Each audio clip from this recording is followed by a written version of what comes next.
adoramos em espírito e em verdade, Deus. Assim como o Marcos disse, por vezes nós não fazemos isso com constância, mas queremos em nome de Jesus te clamar, que nessa noite o Senhor nos ensine por onde caminhar, Deus. Amém. Que o Senhor nos mostre, Pai, a direção, e que mesmo nos dias mais escuros, mais sombrios, mais aterrorizantes, nós saibamos, Deus, que o Senhor está conosco. Nós cremos, Deus, que o Senhor não tem desamparado a tua igreja. Em momento algum estamos sós. E é por isso que nós nos alegramos, porque a tua palavra diz que a alegria do Senhor é a nossa força. E por isso nós permanecemos, Deus, porque mesmo em meio às lágrimas, o Senhor é a nossa alegria. Nós te clamamos que o Senhor fale conosco nessa noite. Abre os nossos ouvidos espirituais, o nosso entendimento, Pai, e que em nome de Jesus o teu Espírito possa frutificar em nós a tua palavra. Amém e amém. A graça e a paz, irmãos e irmãs. Amém? Todo mundo feliz aqui essa noite? Alguém me ajuda aqui em nome de Jesus? Coloca o treco aqui para mim. Amados, é verdade. Nós estamos aqui mais uma vez, mais um domingo para bendizer o nome do nosso Deus. Mais uma oportunidade de ouvirmos a voz do Senhor. E nessa noite eu quero conversar com os irmãos sobre construindo algo novo. Quem aqui tem sonhos grandes, levanta a mão. Faltou umas mãos aí, hein? Quem aqui tem projetos concretos, projetos traçados, levanta a mão. Amém, essa já deu uma diminuída. Mas essa pergunta eu quero que todo mundo responda com sinceridade. Quem quer viver algo novo em 2023? Levanta a mão. Amém. Nós estamos no segundo mês de janeiro. Segundo mês de janeiro, Carlos. O ano de janeiro durou muito tempo, a gente ficou meio confuso. Nós estamos no segundo mês de 2023. E eu vou falar com os irmãos a verdade. Eu preparei essa palavra há 2 semanas atrás, ou mais, eu nem me lembro mais que dia que foi. No dia que o João teve crise de rim. Porque o Davi me perguntou se eu podia levar a palavra na célula. E eu preparei essa palavra para a célula daquele dia. E aí o João passou mal, a gente teve que correr atrás de hospital e nós não fomos à célula. No domingo, a pastora pregou em Crônicas, e quando acabou a pregação, eu falei para ela: pastora, eu queria pregar algo que Deus falou comigo e ficou guardado. E por isso eu estou aqui nessa noite. Eu quero falar com vocês sobre como nós podemos construir algo novo a partir daquilo que nós aprendemos com Neemias. E como que nós podemos e temos que ter coragem para viver coisas novas na presença de Deus. Coisas que parecem improváveis, impossíveis, em todos os que a gente puder imaginar em relação ao que Deus tem para nós. E aí, para começar, a primeira pergunta que a gente tem que fazer nessa noite é: como estava Israel no tempo de Neemias? Essa é a primeira pergunta que precisa surgir, porque a gente só vai conseguir entender o quão complexa, e às vezes eu acho que eu até posso dizer o quão doida, era a missão de Neemias. A história que aquele povo tinha vivido antes era zero favorável. Por quê? Porque eles tinham sido derrotados e a nação de Israel estava completamente em declínio. Ninguém mais nem ligava para Israel, ninguém mais tinha medo de Israel, porque a Babilônia, que era a grande superpotência militar da época, tinha destruído, derrotado, acabado com a cidade de Jerusalém, acabado com o povo de Israel. E isso aconteceu em 597 a.C. Ou seja, deixou a cidade destruída. O grande trunfo da cidade de Jerusalém destruiu o templo, destruíram as pessoas, e quem sobrou, ou seja, quem sobreviveu, foi levado como escravo para o exílio. Moral da história, tinha sobrado nada. Não existia mais Israel para contar a história naquele momento. E o povo foi para o exílio, todo mundo sofreu, todo mundo apanhou. A gente sabe várias histórias de vários tempos de exílio. Por muitos períodos da Bíblia, o povo de Israel é escravizado. Só que passaram-se 128 anos. Não esquece desse número. Passaram 128 anos no exílio. Quem nasceu em Jerusalém durante a guerra, 128 anos já era. As pessoas que tinham vivido tempos bons em Jerusalém já tinham partido. Só que alguns judeus, depois de 128 anos, são liberados para voltar para Jerusalém. E alguns decidem fazer isso e voltam para Jerusalém para começar do zero. Acredito que poucos aqui, alguns eu até sei, conheço a história e sei que mudaram do nada de cidade para começar do zero. Mas aquelas pessoas, elas não estavam começando do zero a partir de um lugar próspero, um lugar favorável. As pessoas decidiram sair do exílio e voltar para Jerusalém, para uma cidade destruída. Uma cidade em ruínas. Já viram foto de ruínas? Ou em filme, alguma coisa assim? É nada sobre nada. A gente tem visto muitas imagens terríveis do terremoto lá que aconteceu. Eu nem vou chutar porque a minha memória está tão ruim, mas foi lá na região do Oriente Médio. Depois vocês completam aí, Turquia brigada. E a gente vê aqueles escombros, porque ruína é escombro. A gente não consegue diferenciar o que era cozinha do que era banheiro. A gente não consegue diferenciar o que era quarto do que era sala. E essas pessoas falam: eba, nós vamos voltar para casa. Que casa? É esse o cenário que aquele povo, depois de 128 anos, porque eles nem conheciam a casa. E eles falam: vamos voltar para Jerusalém, bora voltar para Jerusalém. E Deus, naquele tempo, levanta Esdras como sacerdote, líder desse povo que resolve voltar para Jerusalém. E aí, a partir disso, algumas coisas começam a ser construídas. Esdras consegue viver a construção do templo, a reconstrução do templo. Só que depois se passaram mais 24 anos. Foram anos daquelas pessoas persistindo em tentar fazer brotar alguma coisa na ruína. Depois de 24 anos, Anani, filho de Acalias, vai até Suzã. Suzã era uma cidade muito importante na Pérsia. O rei da Pérsia morava em Suzã. E o rei da Pérsia era o grande rei daquela era. Ele era o grande império daquela era. Ele era a figura mais importante, o rei mais rico. Era o reino mais importante da época. E esse homem, Anani, vai para visitar o seu irmão, Neemias. Quando ele chega em Suzã, Neemias pergunta para ele: e aí, meu irmão, como é que estão as coisas em Jerusalém? Como estão aqueles que conseguiram voltar do exílio? Mas infelizmente os dias não eram tão bons e a situação não estava nem um pouco favorável.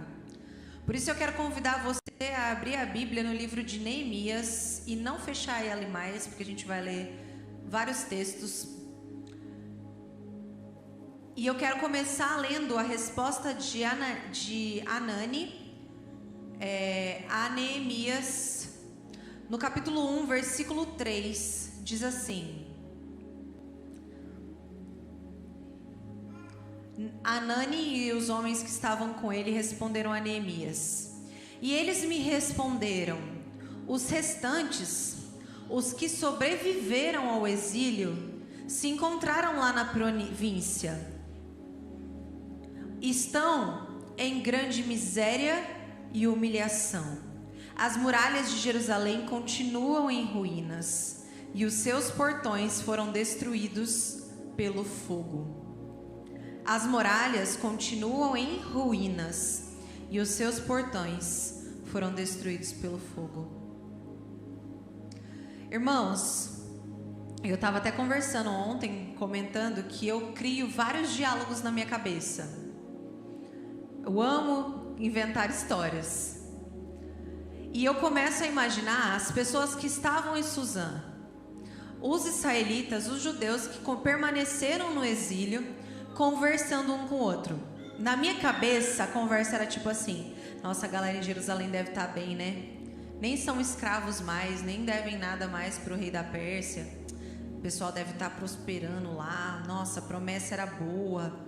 O povo deve estar vivendo bem, né? Olha, voltou todo mundo para casa. Eu acho que o sentimento deles era assim: finalmente esse povo saiu do exílio e deve estar top, morando em casa. Voltamos para casa, estamos estabilizados, para onde a gente conhece, para as pessoas que a gente tem intimidade. Afinal, eles estavam livres, né?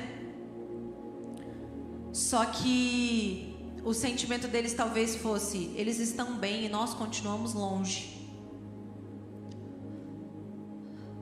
Eu não sei se vocês concordam com essa minha ideia de diálogo, que é o que passa na minha cabeça. Mas o que eu penso é que normalmente a gente acha que a situação do outro é mais favorável do que a nossa situação. Só que nesse caso não era bem assim. A real situação do povo em Jerusalém era um povo cercado por inimigos. Tinha gente querendo destruir os israelitas dia após dia. E era um povo que tinha retornado agora a tentar reconstruir, a tentar replantar, a tentar restabelecer as suas propriedades. E essa é a resposta que Neemias recebe. Só que me ajudem aqui com uma coisa. Quem conhece a história de Neemias com detalhes, levanta a mão. Quem sabe o que Neemias fez, levanta a mão. O que Neemias fez? Me ajudem. O que Neemias fez, gente? Pode falar. Neemias reconstruiu o muro, certo? Vamos lá de novo. Gente, o que Neemias fez? Obrigada. E quem arrisca dizer em quantos dias Neemias construiu o muro? Vamos de novo então, tá? Em quantos dias Neemias construiu o muro, pessoal? Vamos acordar. 52 dias. Oi? Descobriu sozinho, muito bem. Neemias recebe uma resposta dizendo: a galera tá humilhada, a gente não tem nem muro, a gente não tem proteção. E Neemias vai lá e constrói o muro em 52 dias. Irmãos, irmãs, aquele povo ficou 152 anos sem muro. 152 anos entre a invasão da Babilônia e a reconstrução do muro. 152 anos sem ninguém dizer: vamos reconstruir esse negócio aqui? 52 anos sem ninguém tomar a iniciativa de reconstruir algo novo. Foi mais de um século que o povo ficou desprotegido, se sentiu desprotegido. Primeiro, eles estavam no exílio, eles eram escravos. Escravo não tem proteção. E quando eles voltam, mesmo em casa, eles permanecem desprotegidos, descuidados. Amados, a minha pergunta para vocês é: Deus não poderia ter levantado 5 bilhões de homens assim, falar, vamos reconstruir agora? Podia, não podia? Podia. Deus podia ter mandado um exército de anjos, enquanto todo mundo está dormindo, pleno, aí acorda de manhã, olha, que milagre maravilhoso. Mas Deus não fez. Deus levantou um homem, um único homem destemido. E aí Neemias se torna um exemplo de coragem para mim e para você. E hoje a gente vai ler aos poucos a história dele. E eu quero falar para os irmãos e para as irmãs 4 lições que a gente aprende com Neemias e que nós precisamos trazer para nós, para nossa vida, para nossa construção. Quem permaneceu com a Bíblia aí, passa para o capítulo 2. A gente vai ler do versículo 1 até o versículo 5. Neemias 2, do versículo 1 ao versículo 5, diz assim: No mês de Nisan, no 20º ano do reinado de Artaxerxes, uma vez posto o vinho diante dele, eu peguei e ofereci ao rei. Ora, nunca antes eu tinha estado triste diante dele. Então o rei me disse: Por que o seu rosto está triste se você não está doente? Isso só pode ser tristeza do coração. Então fiquei com muito medo e lhe respondi: Que o rei viva para sempre. Como eu não estaria triste o meu rosto, se a cidade onde estão sepultados os meus pais está em ruínas e os seus portões foram queimados? O rei me disse: O que você me pede agora? Então orei ao Deus dos céus e disse ao rei: Se for do agrado do rei, e se este seu servo encontrou favor na sua presença, peço que o rei me envie a Judá, a cidade onde estão os túmulos dos meus pais, para que eu a reconstrua. O primeiro aprendizado para nós nessa noite é: acredite. Se existe uma condição que a gente construa coisas novas em cima das coisas antigas, essa condição é ter fé. A fé é imprescindível para que a gente faça algo novo. Neemias acreditou, mais do que qualquer outra atitude, ele acreditou que era possível reconstruir os muros de Jerusalém. E Neemias está fazendo nesse trecho que a gente leu algo improvável. Ele está reclamando para o rei. Pelo amor de Deus, gente. Neemias era copeiro do rei. A função dele era ficar calado, servir o vinho e sair.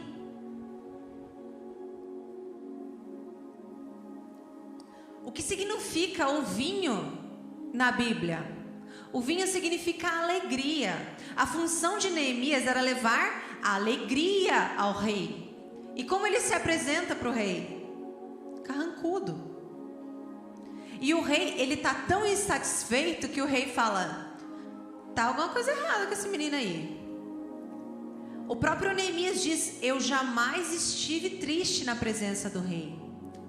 É um servo que nunca esboçou a sua tristeza para o rei. Mas naquele momento ele começa a chorar suas pitangas para o rei. Fala: ei, então, tô chateado mesmo. Tô triste. O menino é tão tupetudo que além dele falar tô triste, ele fala: tô triste por causa disso, disso, e não para de falar. Gente, a pergunta que deve ficar no nosso coração é: por que Neemias fez isso? Por que Neemias teve coragem de expor o seu sofrimento ao rei? E detalhe, ele não era súdito do rei, ele não fazia parte do povo do rei, ele era escravo do rei. Se a gente assistia quando a gente era novo, que agora a gente não assiste mais, em nome de Jesus, quando a gente assistia novela de época, e tinha sempre os escravos e os donos dos escravos, que eu esqueci o nome, que eu também não sei. E aí, esses escravos, eles falavam sim para tudo. Se eles tentassem reclamar alguma coisa, chibata.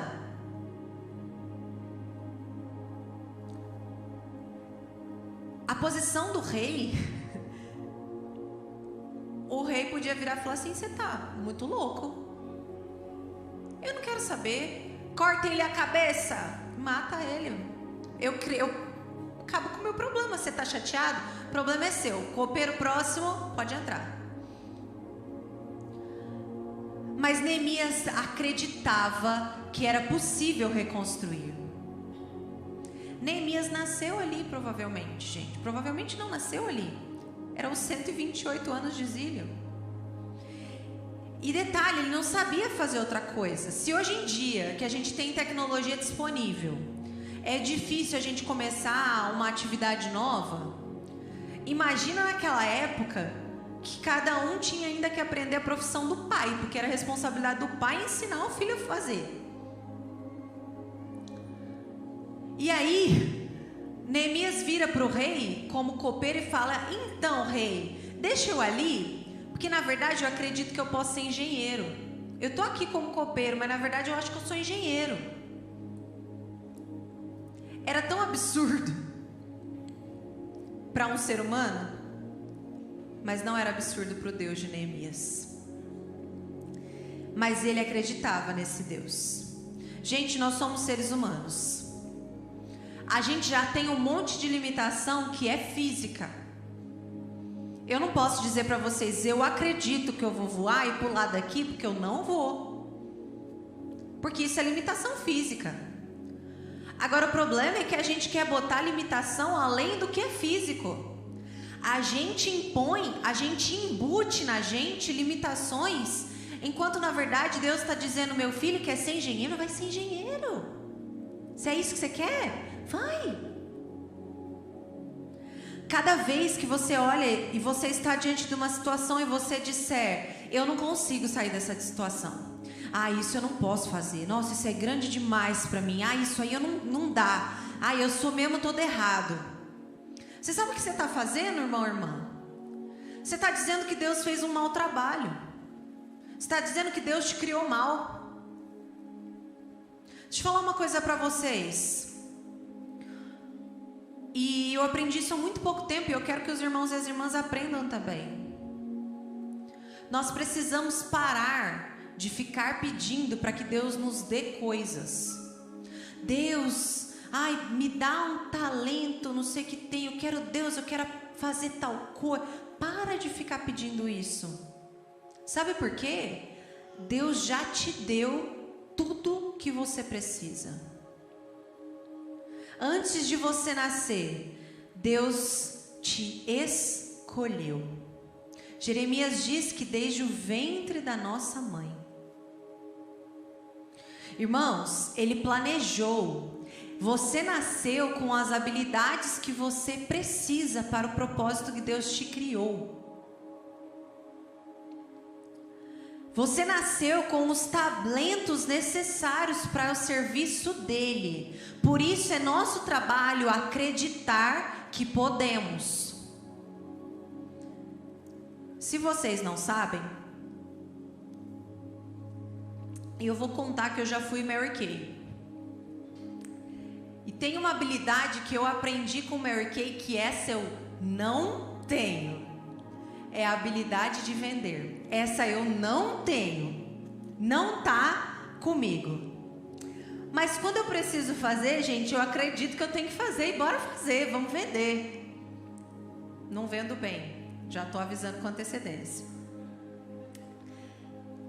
Mas amados, sabe por que eu tô dizendo isso para você? Aqui na nossa igreja a gente tá cheio de crianças. Davi, José, Pedro, Ana Luísa, Miguel, Simon, só um monte de bebê por aí. Eu quero fazer uma pergunta para vocês, pais e mães. Quando o bebê de vocês nasceu, ele tinha fralda? Ele não tinha fralda. Mas vocês esperaram eles fazerem xixi em vocês para ir atrás de fralda? Não. Deixasse com o Marcos, ele ia te esperar. Que o Marcos falou que ia botar o Miguel no chiqueirinho, forrar de jornal e deixar o menino lá. Misericórdia. Ainda bem que a Isa não deixa, né, Marcos? Oi? Amados, quando os filhos da gente nascem, eles têm roupa, eles têm sapato, eles têm fralda. A gente compra pomada antes deles terem assadura. A gente compra a mamadeira, eles nem saíram do peito, mas a gente fala, vai que precisa da mamadeira. A gente compra chocalho, a gente compra manta, a gente compra travesseira, a gente compra berço, a gente compra coeiro. Tudo que vocês imaginarem, a mãe e o pai compram. Porque a gente prepara o enxoval daquela criança. Gente, se um pai humano que é imperfeito, todo errado, não pode fazer nada pelo aquele filho, não sabe que dia que vai nascer aquela criança, se prepara para a chegada daquele filho, imagina o seu Pai Celeste que te planejou. O seu enxoval está pronto. O que você precisa para cumprir o propósito de Deus na sua vida está em você.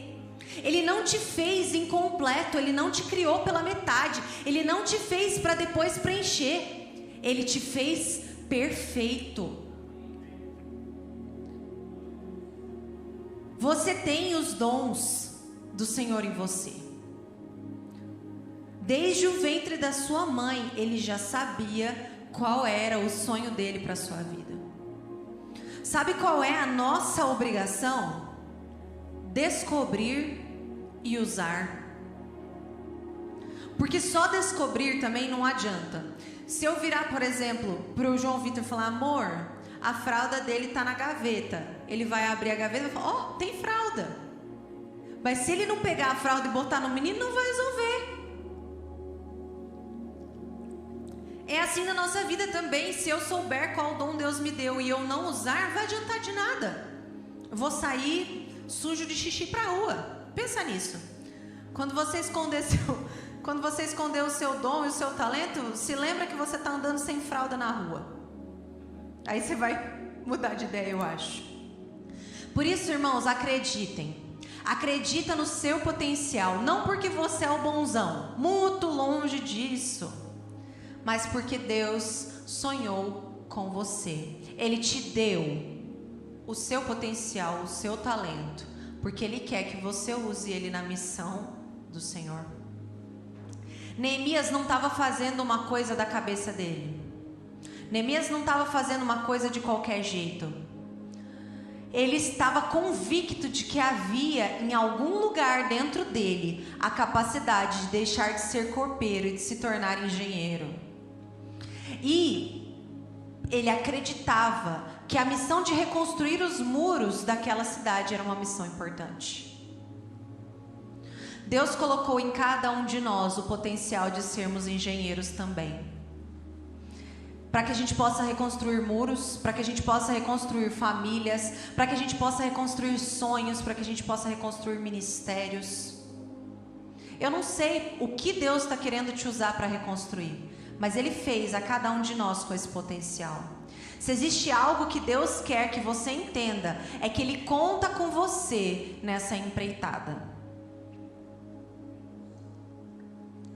O Pedro está aqui para não me deixar mentir. Quando falta um pedreiro, você fica chateado, não fica?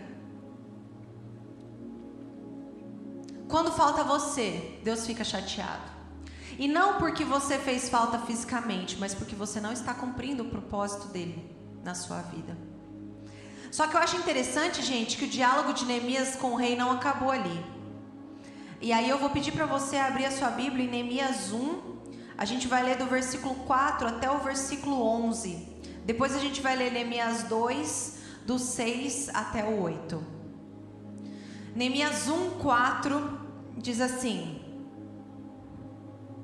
Quando ouvi essas palavras, eu me sentei, chorei e lamentei. Esse texto é logo depois que Neemias escuta dizendo que Jerusalém estava em ruínas, que o povo estava sendo humilhado. Ele senta, lamenta e chora.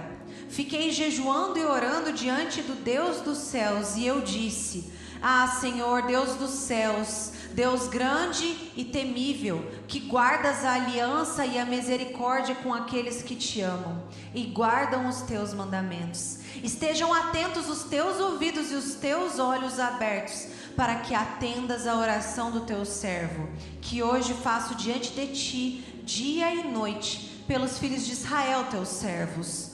Faço confissão dos pecados dos teus filhos de Israel, os quais temos cometido contra ti. Eu e a casa de meu pai pecamos. Temos procedido de forma totalmente corrupta contra ti e não guardamos os mandamentos, nem os estatutos, nem os juízos que ordenaste a Moisés, teu servo. Lembra-te da palavra que ordenaste a Moisés, teu servo, dizendo: se vocês forem infiéis, eu os espalharei entre os povos. Mas se vocês se converterem a mim e guardarem os meus mandamentos e os cumprirem, então, ainda que os seus derrotados estejam nos lugares mais distantes da terra, de lá ajuntarei e os trarei para o lugar que escolhi para fazer habitar o meu nome. Estes ainda são teus servos, ó Deus, o teu povo que resgataste com grande poder e com tua mão poderosa. Ah, Senhor, esteja atentos os teus ouvidos à oração do teu servo e à oração dos teus servos que se agradam de temer o teu nome. Faze com que teu servo seja bem-sucedido hoje e encontre misericórdia diante deste homem. Agora Neemias 2, do 6 a 8 diz assim: Então o rei, que tinha a rainha sentada ao seu lado, me perguntou: Quanto vai durar a sua ausência? Quando você voltará? Marquei um prazo e o rei se deu por satisfeito e me deixou ir.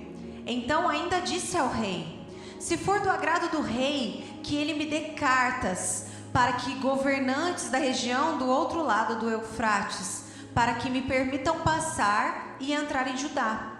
E também uma carta para Asaf, guarda das florestas do rei, para que me dê madeira para as vigas dos portões da cidade do templo, da cidadela do templo, e para as muralhas da cidade, e para a casa em que deverei me alojar. E o rei me deu o que pedi, porque a mão bondosa do meu Deus estava sobre mim. Amém? No primeiro texto nós vemos Neemias orando a palavra de Deus. Neemias usa aquilo que Deus tinha prometido a Moisés em sua oração e termina dizendo: Deus, ouve o que eu estou pedindo e que esse homem seja bondoso comigo. O segundo texto que a gente lê é um rei dando madeira para a reconstrução de uma cidade que ele próprio derrotou. Por isso, irmãos, o segundo aprendizado para nós nessa noite é: se prepare. A preparação nos antecipa as oportunidades. Eu vou repetir para você não esquecer nunca mais. A preparação nos antecipa as oportunidades. Quando a gente está preparado, a gente sabe o que dizer. Neemias primeiro jejua e ora e diz que Deus realmente, diz a Deus o que realmente o povo estava pecando, que o povo não merecia o favor de Deus, mas que por arrependimento ele estava precisando de ajuda. Neemias está buscando no lugar certo a sua preparação. Neemias está buscando no lugar certo aquilo que ele precisava aprender para depois agir. Só que é muito importante, ele está se posicionando para o futuro. Ele está dizendo a Deus: Deus, eu vou lá fazer, mas me ajuda porque esse homem precisa me liberar. Eu acho muito legal que tem situações da nossa vida que a gente não prevê. Por exemplo, quem aqui gosta de futebol, está assistindo um jogo de futebol, e aí lá na área, todo mundo naquela expectativa, todo mundo nervoso, O goleiro faz uma falta terrível e é expulso. É desesperador. A gente está em casa, a gente fica em pânico. Eu imagino o pânico dos jogadores. Porque quando o goleiro é expulso, para quem não entende futebol, assim como eu não entendo muito, quando o goleiro é expulso, não pode entrar um goleiro no lugar, certo? Normalmente no primeiro momento não. Aí eles pegam alguém que está na linha, bota a luva do goleiro e põe ele no gol. Agora me diz uma coisa, existe um homem no jogo de futebol que se prepara para estar no gol, certo? Esse cara é o goleiro. Na falta dele, tem que ir um que não está preparado para jogar no gol. Ou seja, aquele time tem um atacante no gol. Para meio entendedor, vai perder. Porque, pelo amor de Deus, gente, o homem é preparado para quê? Para chutar a bola. Ele é preparado para agarrar? Não é. E aí ele está diante de um time, o adversário está diante de um time desprotegido, que a qualquer momento pode bobear e perder. A nossa vida é a mesma coisa. Quando nós não nos preparamos para o gol, a gente enfrenta situações que a gente está como um atacante no gol. O nosso time está completamente desfavorável não, está completamente vulnerável na frente de uma oportunidade. E se você quer saber de uma coisa, se Neemias tivesse só achado que era para ele ir, talvez ele tivesse perdido a oportunidade. Neemias ora, se prepara em oração, mas ele se prepara também em outras áreas da vida. Neemias estuda, Neemias pesquisa, Neemias traça o caminho, Neemias calcula o que vai precisar e está pronto, porque ele sabia que se ele tivesse uma pequena oportunidade de falar com o rei, poderia ser a única oportunidade. Qual era a chance do rei naquele dia nem olhar para a cara de Neemias e nem perceber que Neemias estava triste? Era enorme, era muito grande.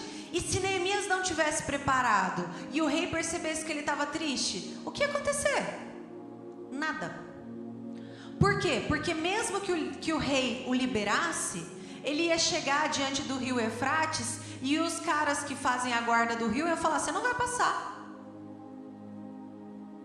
Ou ele até poderia passar por sorte, mas ele ia chegar diante da floresta do rei e ele não ia ganhar árvores, não ia ganhar madeira. Neemias estava tão preparado porque ele sabia que mesmo diante de um rei que poderia matá-lo, ele falou: eu preciso falar e eu preciso saber tudo o que eu preciso. Neemias se antecipa. E essa semana eu estava até falando com o João sobre uma situação. Neemias estava diante de um Shark Tank. Quem já assistiu esse programa? Shark Tank é um programa de televisão que são investidores muito ricos, pessoas famosas, grandes empresários brasileiros. E uma pessoa que tem um projeto, mas não tem dinheiro, vai lá expor seu projeto. Oi? Segue. E aí, Neemias, ele estava vestido de empresário diante do Shark Tank. O maior empresário, aliás, o maior investidor daquela época era o rei. E ele apresenta um projeto. O projeto é o seguinte: Senhor rei, eu sou copeiro, mas o meu projeto é assim, ó, eu vou voltar lá em Jerusalém e apresento PowerPoint, sabe?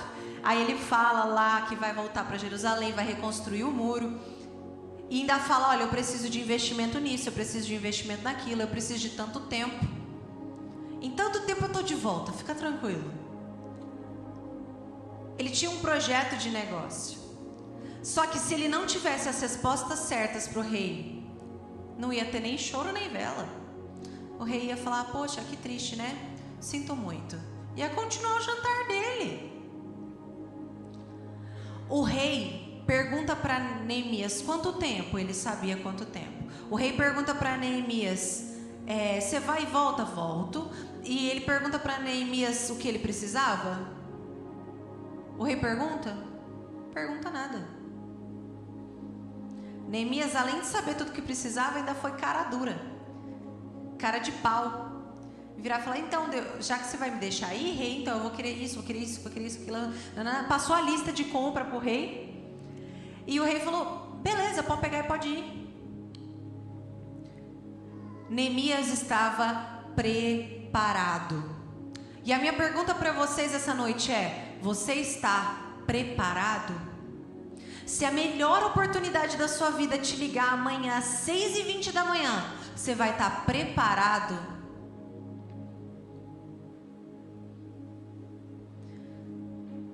Você vai ter as respostas necessárias? Você vai ter coragem de pedir além do que estão te perguntando?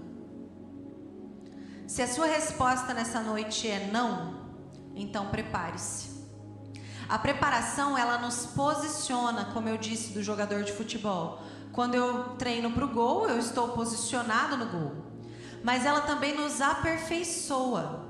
Porque no momento em que eu estou preparado, e eu me preparo, eu treino, eu me disponho, eu estudo, eu vou ficando melhor naquilo. É como se fosse um MBA da vida. As áreas onde a gente tem menos facilidade são as áreas que a gente precisa mais estudar em tudo.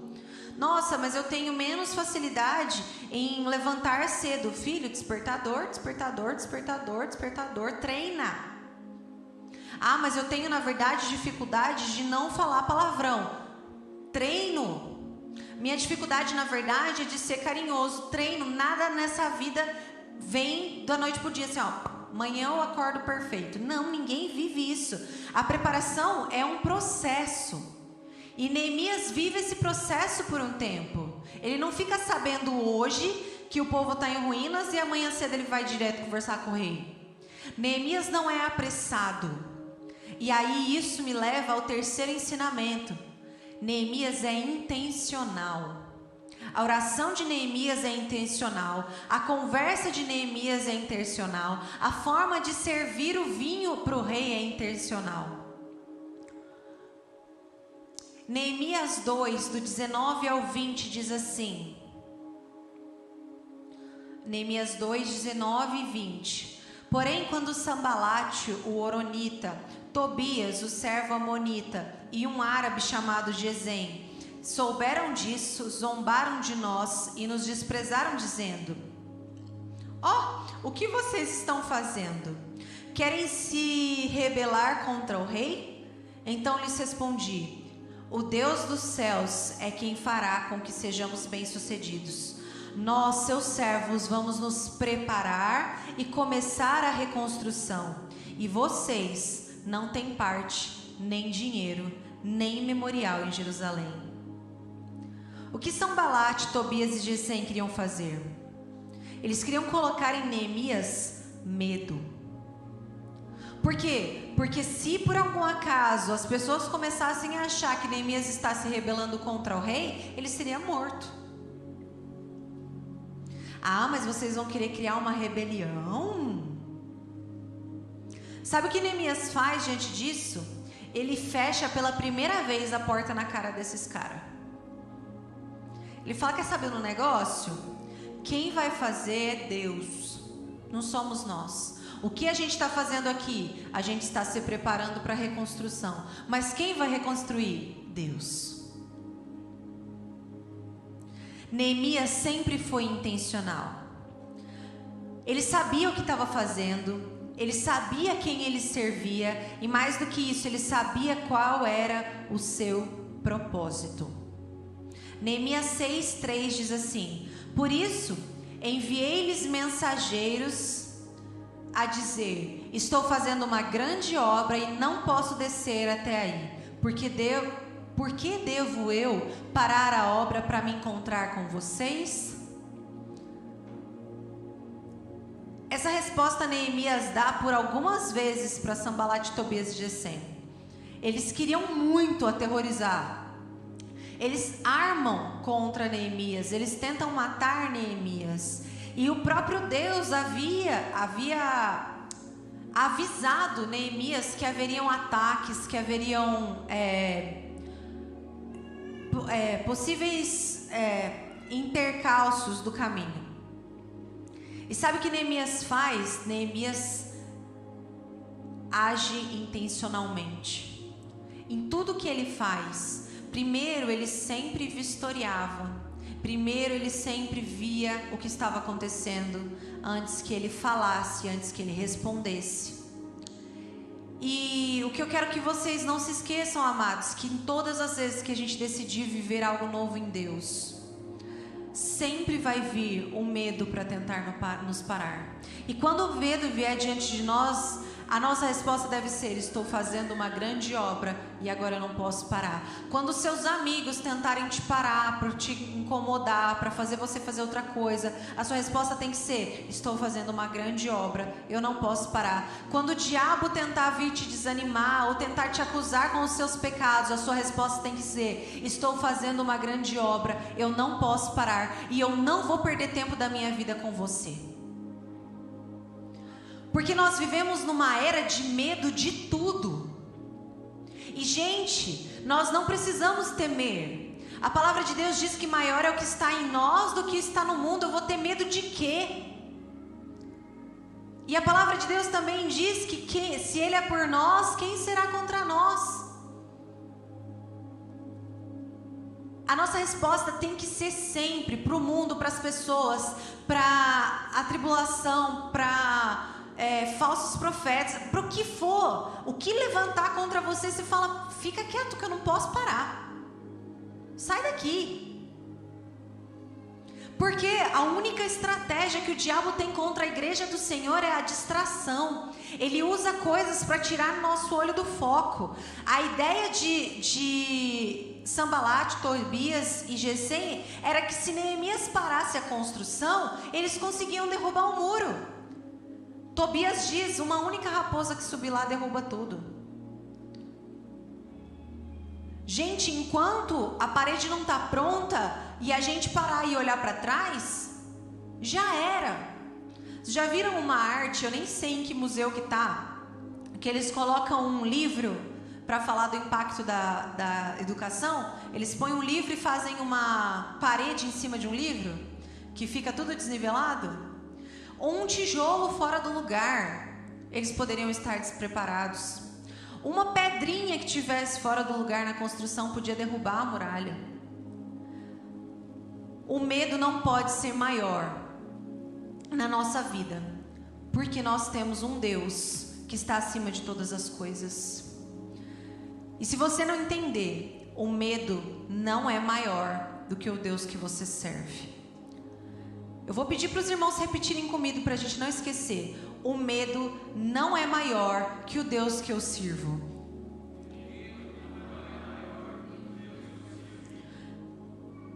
Seja intencional.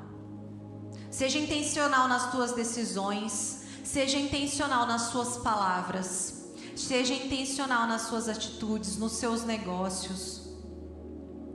Não deixe a vida acontecer por acaso. Ah, eu nem sei como isso aconteceu. Não, eu sei porque eu planejei. Eu sei porque eu previ. Eu sei porque eu sonhei. Eu sei porque eu fui intencional. Eu sei aonde eu estou porque eu sei que é por um propósito. Neemias nunca tomava uma decisão sem antes inspecionar o que estava acontecendo. Não deixe as circunstâncias da vida ditarem o seu futuro. Não deixe a tempestade da vida te levar. Se planeje, se antecipa e haja com intencionalidade. E uma coisa que não podemos nos esquecer é que se a gente não mudar as nossas atitudes de hoje, amanhã nós seremos o mesmo que hoje. A cada dia que a gente não muda, a gente continua igual. Ah, mas o cabelo vai crescer, as coisas vão mudar, muda. Mas aquilo que você está vivendo dentro do seu coração não vai mudar. Você não vai ter uma família transformada se você não mudar suas atitudes. Você não vai ver a sua empresa transformada se você não mudar suas atitudes. Você não vai ver a igreja transformada se você não mudar suas atitudes. A maturidade, ela não vem com a idade. A gente ouve isso muito, não ouve? Com a idade vem o envelhecimento. A maturidade vem com posicionamento. Tem a ver com saber que tudo que acontece na nossa vida é para a glória de Deus. Enquanto nós não estivermos posicionados nisso, nós não seremos maduros, nem na fé e nem na vida. Na sexta-feira a gente conversou sobre Jonas e sobre propósito, a partir da vida de Jonas. A última coisa que Jonas foi intencional. Jonas não queria aquelas pessoas salvas. Ele não tinha intencionalidade naquilo. Que é o oposto, assim, contrário de Paulo. Paulo não dava um pontinho sem nó. O bom dia de Paulo tinha um propósito. Paulo estava preso, mas tinha um propósito.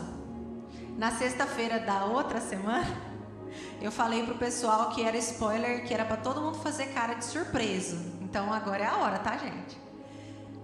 Paulo era prisioneiro de quem? Roma. Ele tinha sido preso por Roma. E ele dizia que ele era prisioneiro de quem? De Cristo. Todas as coisas ruins, obrigada, gente, eu gosto que vocês são fiéis. Todas as coisas ruins que aconteciam na vida de Paulo, ele punha na conta de Deus. Todas as coisas. Até porque, gente, como Paulo conheceu a Jesus? Cego. Paulo via Cristo em tudo. A nossa vida tem sido como a de Paulo, nesse sentido? Porque a palavra de Deus diz que Deus transforma a maldição em bênção. Eu estou mais reclamando da maldição ou eu estou mais clamando pela bênção? Porque a diferença entre reclamar e clamar faz toda a diferença. É só um rei, mas muda tudo. Porque a gente tem uma mania muito grande de inflamar aquilo que é ruim, ao invés de falar, opa, nós temos uma situação ruim, e agora?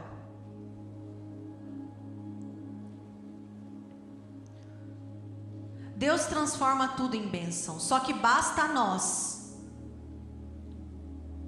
É responsabilidade nossa reconhecermos que Ele é o Deus da provisão. Ele é o Deus provedor. Para nós, basta termos o olhar intencional em tudo que fazemos. O próprio Neemias diz àqueles homens: o Deus do céu é quem fará com que sejamos bem-sucedidos. Nós, os seus servos, vamos nos preparar e começar. A obra não é minha. A gente fala muito isso, A obra não é minha. Mas não é mesmo. Agora, a obrigação de me preparar e começar a construir é minha. Quando você decidir construir muros com atitudes de homem e de mulher de Deus, não vai ter nada que te tire do caminho. E quando tudo isso acontecer, e quando nós estivermos vivendo no propósito do Senhor, quando nós estivermos vendo as coisas acontecerem com intencionalidade, quando estivermos vivendo as promessas de Deus para a nossa vida, nós chegamos no quarto e último aprendizado dessa noite. Seja humilde. Abre aí comigo Neemias 5, do 14 até o 16. Neemias 5, do 14 ao 16. Diz assim: também desde o dia em que fui nomeado governador na terra de Judá, desde o 20º ano até o 32º ano do reinado de Artaxerxes, 12 anos, nem eu, nem meus companheiros comemos o pão que me cabia como governador. Mas os primeiros governadores que estiveram antes de mim oprimiam o povo e tomavam dele pão e vinho, além de 40 moedas de prata. Até os seus servos dominavam sobre o povo. Eu, porém, não fiz, por causa do temor de Deus. Pelo contrário, também trabalhei na reconstrução da muralha. Nem comprei nenhuma terra, e todos os meus servos se juntaram ali para a obra. Lá no começo da pregação, o que Neemias era mesmo? Copeiro. Lá no comecinho ele pensou que ele poderia ter no enxoval dele a sabedoria de engenheiro. Foi lá e construiu. Mas sabe o que Deus tinha preparado no enxoval de Neemias? A capacidade de ser governador. No momento em que a gente se prepara para construir ou reconstruir a nossa vida no nosso Deus, Ele vai nos mostrar que o sonho dele é maior do que o nosso. O projeto de Deus é sempre maior do que o que a gente sonha. Mas atenção, irmãos. No momento em que você chegar a governador, lembre-se, você é copeiro do rei. A humildade faz com que Neemias, ele diz: eu, porém, não fiz por causa do temor de Deus. Neemias não se achava governador. Neemias estava na posição de governador pela vontade de Deus na vida dele. Ele fazia isso com qualidade. Ele liderava o povo na reconstrução. Por 12 anos esse homem se posicionou nessa posição, se posicionou dessa forma. Mas, se a gente acreditar que nós podemos viver o propósito de Deus para nós, por mais que sejam 12 anos maravilhosos, se a gente não souber quem foi o Deus que nos colocou ali, de nada valeu. A nossa responsabilidade é cumprir o propósito e a missão de Deus na nossa vida. Só que a missão é de quem? É de Deus. Por isso, seja humilde e reconheça que você não é nada sem Ele. Ele é digno da nossa vida. Nosso Deus nos criou, nos formou, sonhou conosco, conta com a gente, tem prazer em nós. Mas a gente não é nada sem Ele. Neemias só fez e viveu tudo que ele viveu porque ele sabia quem ele era. Ele sabia o Deus que ele tinha. Ele acreditava na missão. Ele se preparou para aquilo. Ele teve intencionalidade, mas mesmo assim Neemias continuou fiel. Sabe o que diz no texto em Neemias 13:6? Mas quando isso aconteceu, eu não estava em Jerusalém, porque no 32º ano de Artaxerxes, rei da Babilônia, eu tinha voltado para junto do rei. Mas depois de certo tempo, pedi licença ao rei e voltei para Jerusalém. A única pergunta que o rei faz para Neemias é: quanto tempo vai durar? Quanto tempo vai demorar para você voltar, Neemias?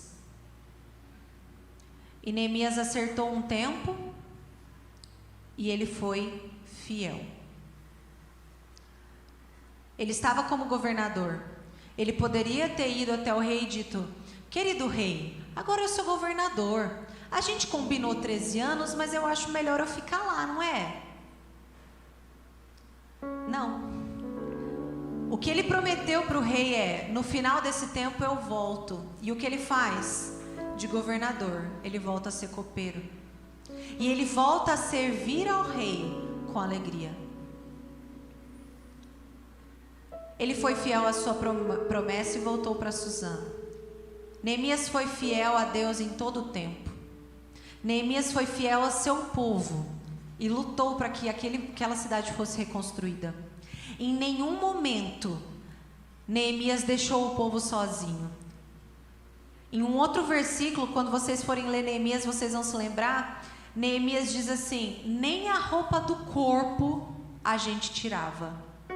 Eles ficavam durante o dia trabalhando na construção da muralha e de noite eles ficavam com a espada em punho defendendo a muralha, porque o medo deles é que alguém pudesse vir e destruir o trabalho que eles tinham feito. O desafio para mim e para você nessa noite é: acredite que Deus confiou na sua mão uma missão.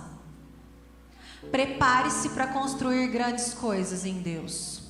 Seja intencional e não deixe as circunstâncias te levarem. Mas em todo tempo, seja humilde. Eu creio que aquilo que Deus tem sonhado para as nossas vidas é muito maior do que a gente está vivendo. Eu não sei em qual momento da vida de Neemias você está agora. Eu não sei se você ainda não entendeu qual é a missão que Deus colocou na sua mão. Ou se você entendeu, eu não sei se você não está preparado para cumprir essa missão. Mas se você está preparado e você acredita na missão que Deus te deu, mas você não está sendo intencional nas suas atitudes, ou se você está fazendo tudo isso, mas você não está sendo humilde, reveja. A nossa posição diante do Senhor é: Deus, nos use como Neemias. Eu não sei quais são as muralhas que Deus tem colocado na sua vida. Eu sei que Deus tem colocado muralhas dia após dia diante de nós. Mas nós só vamos conseguir quando nós reconhecermos quem é o Deus que nós servimos. Por isso eu quero convidar você a se colocar em pé. E nesse tempo de louvor, que você possa orar ao Senhor e dizer: Deus, existe isso no meu coração que eu estou precisando que o Senhor trabalhe. Não espere que Deus vai transformar todos os seus erros de hoje para amanhã, porque Ele espera de você esse processo. Ele sonha em te transformar um problema por vez. Porque à medida que nós somos transformados, um dia por vez, um problema por vez, é um dia a mais na presença dEle. E Deus é um Pai que gosta de ensinar a gente a andar. Acredite, se você estava como copeiro, Deus já colocou em você a capacidade de ser engenheiro. Eu não sei o que Deus quer que você reconstrua ou que você construa, mas eu sei que Ele está com tudo preparado para você. Quando você falar: Deus, eu preciso de uma carta, toma a carta. Eu preciso de madeira, leva a madeira. Ele está aqui como um treinador de futebol, dizendo: a sua posição é atacante. Vai e ataca. Não tenta ficar no gol, você não sabe defender. Ataca. Ou se você é o goleiro, não tenta atacar. Mas Ele é o seu treinador, e o treinador nunca desanima o time. Por isso, prepare-se. Enquanto nós cantamos essa canção, você tem liberdade no Senhor. Porque muitas coisas a gente precisa reconstruir. E se existe algo na sua vida que você precisa entregar na mão do Senhor, dizendo: Deus, isso eu não quero reconstruir. Dá a mim um coração de Neemias, porque eu quero sonhar com essas pessoas, com esse propósito. Ou Deus, meu propósito está perdido. Me ajuda a reconstruir meu ministério, me ajuda a reconstruir minha vida, me ajuda a reconstruir minha família. O altar de Deus é o lugar onde você pode entregar a Ele. A primeira atitude de Neemias foi: ele se ajoelhou, chorou e jejuou. Nós vamos cantar e esse tempo é seu e Deus. Em nome de Jesus, diga a Ele: Deus, o Senhor me criou, o Senhor é digno da minha vida. O Senhor é santo, imutável, mas abre os meus olhos e planta amor em meu coração. Em nome de Jesus.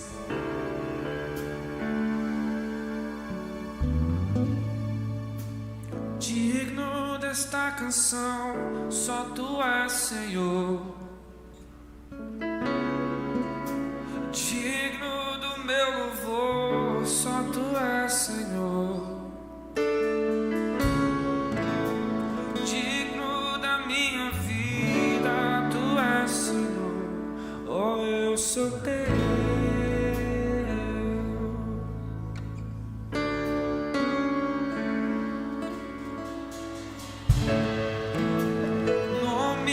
Sobre todos é o Teu Jesus,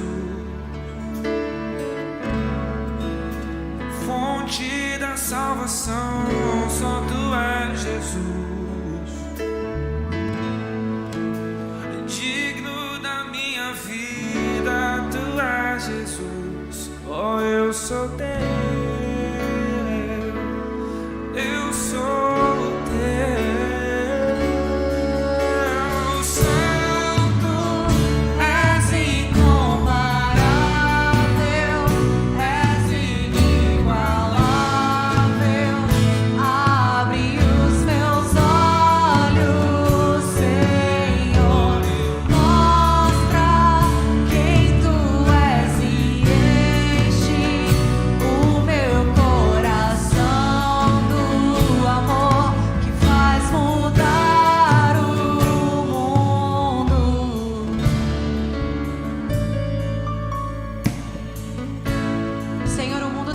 tentado nos limitar. Nós sabemos, Deus, que dia após dia os nossos pecados são lançados diante da nossa face. E por culpa, Pai, de nós mesmos, nós acreditamos na mentira de que não fomos perdoados. Nós acreditamos na mentira de que não podemos. Nós aceitamos a frase de que nós vamos tentar mudar. Mas a gente já sabe, Deus, que essa tentativa dura 1, 2 dias e a gente não faz mais nada. Em nome de Jesus, desperta, Deus, uma geração de Neemias neste lugar. Pessoas que vão assumir um compromisso contigo, de serem fiéis ao Senhor. Pessoas que assumirão um compromisso contigo, de dizer que somos teus por intensidade, Deus. Coloca, Senhor, em nós aquilo que nós precisamos ver. Abre os nossos olhos, Deus, para os talentos que o Senhor já distribuiu a cada um de nós. O nosso enxoval está pronto. Nós somos filhos amados, filhos queridos do Senhor. Nós sabemos que o Senhor colocou laço, o Senhor colocou brilho, o Senhor colocou unção em nós, o Senhor colocou discernimento em nós, o Senhor colocou em nós profecia, o Senhor derramou no nosso meio espírito de liderança, e nós estamos guardando isso no fundo da mala. Abre os nossos olhos, Deus.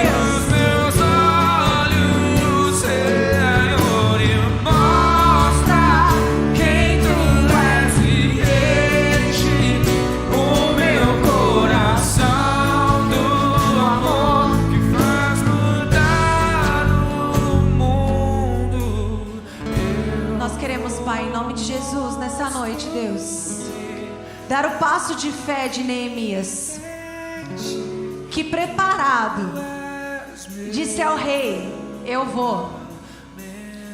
Sim, 152 anos ninguém foi, eu vou. Se você é o Jeremias dessa geração, saia do seu lugar e venha ao altar do Senhor dizer: Senhor, eu vou. Se essa é a promessa que o Senhor tem para mim, eu vou. Se esse é o trabalho que o Senhor tem para mim, eu vou. Se esse é o plano que o Senhor tem para mim, eu vou. Se esse é o projeto que o Senhor tem para mim, eu vou. Eu vou reconstruir a cidade, eu vou reconstruir a muralha, eu vou pegar a arma, eu vou lutar pelas pessoas que eu amo, eu vou reconstruir nas pessoas santidade, eu vou. Não vai ser a pessoa do meu lado, eu sou copeiro, mas o Senhor me fez engenheiro, o Senhor me fez governador, o Senhor me fez próspero. Eu não vou ficar preso no banco, eu não vou ficar preso na mesmice, eu vou. Me leva, Senhor.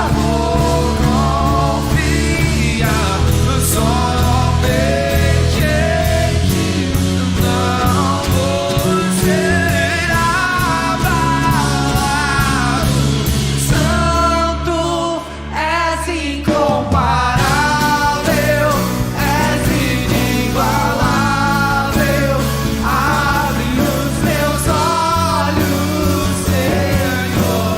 Mostra quem tu és e enche o meu coração do amor que faz mudar o mundo. Santo és incomparável, és inigualável. Abre os meus olhos, Senhor. Mostra quem tu és e enche o meu coração do amor que faz mudar o mundo. Senhor Jesus, essa é a tua igreja. Essa é a sua igreja que está com os braços erguidos dizendo: estou fazendo uma grande obra e eu não posso parar. Nós não vamos parar. A palavra do Senhor diz que o inferno não vai prevalecer sobre a igreja. E em nome de Jesus, nós declaramos que aqui há um povo disposto a servir ao Senhor. Nós declaramos que existe Neemias neste lugar. Nós declaramos que nós acreditamos na missão. Nós declaramos que nós queremos nos preparar. Nós declaramos, Deus, que estamos aqui com intencionalidade. E mais do que isso, Deus, encontre em nós um coração humilde. Encontre em nós um coração servo. Um coração que não importa a posição que o Senhor nos colocar, nós queremos te servir. E nós queremos servir o vinho a ti, Deus, com alegria no sorriso, Pai. Eu vou construir. A nossa vida está sendo construída em ti, Deus. Meu fundamento, eu vou confiar somente em ti. Não vou ser. Com seu coração declare: Santo, és incomparável, és inigualável. Abre os meus olhos, Senhor. Mostra, Senhor, o teu propósito para nós, Pai. Enche o nosso coração, Pai, do teu amor, Pai. Para que tudo que nós façamos seja para a honra e glória do teu nome. Em nome de Jesus, Deus.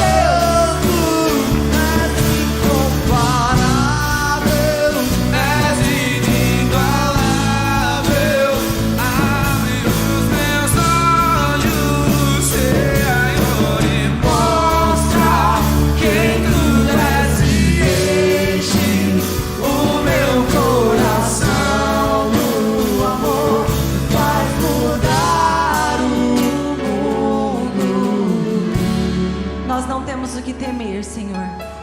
Nós não temos o que temer, porque maior é o que está em nós do que o que está no mundo. Por isso nós te agradecemos, Pai. Te agradecemos porque sabemos que essa palavra é promessa do Senhor para nós. Sabemos, Pai, que o Senhor já tem colocado em nossos corações os caminhos que precisamos trilhar. Em nome de Jesus, Pai, queremos estar preparados para a oportunidade. Te agradecemos em nome de Jesus. Glórias sejam dadas a ti, Deus, em todo o tempo. Santo é o teu nome, Pai. Nós te entronizamos neste lugar. Essa casa é tua, nosso coração é teu. Em nome de Jesus, Pai, não permita, Pai, que nós nos esqueçamos que o Senhor nos criou com carinho, o Senhor nos criou com capricho e o Senhor nos fez para a honra e glória do teu nome. Nós te adoramos, Deus, em nome de Jesus. Amém.